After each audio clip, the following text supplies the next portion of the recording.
श्रीकांत भाई तो आपण मानक पुंखानुपुंखन भाव में जोटा गौतम अदानी व अदानी ग्रुप्र जो दुर्नीति उपरे कहते विशेषकर मुझे कहवा लगी चाहे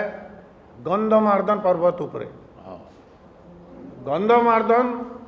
पर्वत हूँ नरसिंहनाथ आमर जो तीर्थपेठ अच्छी स्थली अच्छी एवं बरगढ़ जिले में अच्छी एवं एपटे अच्छी हरिशंकर सेठी भगवान नरसिंहनाथ अच्छे एटी भगवान शिव अच्छे हरिशंकर एवं एपटे अच्छा नरसिंहनाथ हाराहारी 60 ରୁ 80 किलोमीटर उपरे पर्वत अच्छी एवं टोटाली बक्साइट खଣି अच्छी आपण मैंने जानी या पूर्वर केंद्र गोटे सरकार एवं राज्य सरकार यहाँ देवार चेष्टा करथिले बाल्को को जोटा कि से समय नवरत्न एवं से समय सेठी पाइकमाल रे घर द्वार तैयारी होकर नुआपड़ारू रेलवे लाइन सब आरंभ होकर सब कार्य सरी जाइथिला एते जोर आंदोलन हैला से जगह को छुई पारले नहीं एबे भारत वर्ष एवं राज्य रे डबल इंजन रो सरकार होईछि जोटा कि माने डबल इंजन ना रे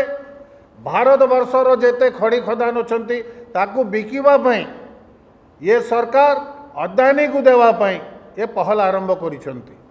एवं लोकलोचन को को समय रे आसिला जो समय ये साइड रे हरिशंकर साइड रे पर्वत तले साप मुंडर आरंभ करी बहुत गुड़े गाँव रे जमी पट्टा आरआर जोटा बुली आपण मान पाखक भी आसथिबो लोक मान हाथ में आसिला अदानी ग्रुपर नार एवं से पटे आरु पटे पाइकमाइल साइड जोटा कि बरगढ़ जिला से पटे मध्य बहुत गुड़े 120 ऊपर एकड़ जमी लोक मान हाथ में पट्टा बुलुची जहाँ फल